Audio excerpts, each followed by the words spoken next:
ቶማስ አላምንም ብሎ ሲከራከር ጌታ ነበረ እዚያ? ነበረ አልነበረም? ዮሐንስ ወንጌል ምዕራፍ 20 ማንበብ ትችላላችሁ እስከ ቁጥር 19። ቶማስ ከሐዋርያት ጋር ሲከራከር ጌታ አልነበረም። ካልነበረ እንደመጣ ልብ ብላችሁ ስሙ። ጌታ እንደመጣ በስምንተኛው ቀን ቶማስን እንዲናገር አላደረገውም። ዝም ብሎ ገባና ሰላም ለእናንተ ይሁን ብሎ ቶማስና እጅህን አስገባ ነው ያለው። የተሰወረውን የሚያውቅ አምላክ ነው ማለት ነው። አልነበረም፣ ጌታ በዚያ አልነበረም። እሁድ መጣ፣ ሰላም ሰጣቸው፣ ተሰወራቸው። ስለዚህ መጥቶ እንደገባ ወዲያው ቶማስ ና እጅህን ወደ እኔ አምጣ። ይሄ ያስደነግጣል። ወዴት ሰማኝ ወዴት አየኝ ያስብላል።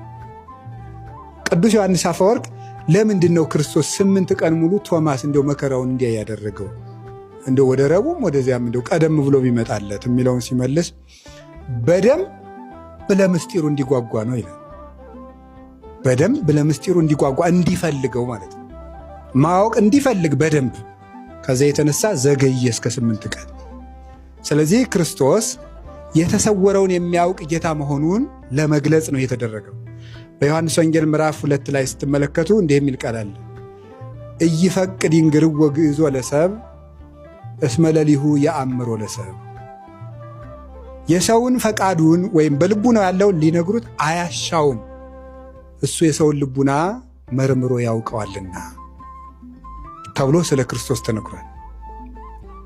ወአእመሮሙ እግዚእ ኢየሱስ ከመ አንጐርጐሩ አይሁድ በባሕቲቶሙ፣ አይሁድ እርስ በርሳቸው እንዳንጎራጎሩ አወቀባቸው።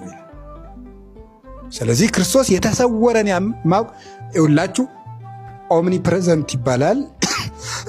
በሁሉ ቦታ የሚገኝ ነው ማለት።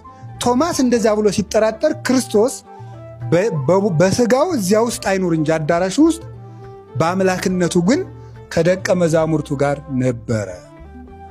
ስለዚህም እኮ ነው በማቴዎስ ወንጌል ምዕራፍ 28 ቁጥር 19 ላይ አንሰ እሄሉ ምስሌክሙ እስከ ህልቀተ ዓለም፣ እኔ እስከ ዓለም ፍጻሜ ድረስ ከእናንተ ጋር ነኝ ይላል።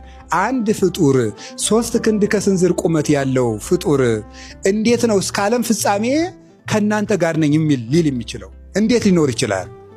ስለዚህ ክርስቶስ ሙሉ አምላክ ነው። አንተ ስታየው ግን 3 ክንድ ከስንዝር ቁመት አለው። እናቱ ትጸንሰዋለች፣ በጀርባዋ ታዝለዋለች፣ በክንዷ ትታቅፈዋለች፣ በጣቷ ይዛ ታስከትለዋለች።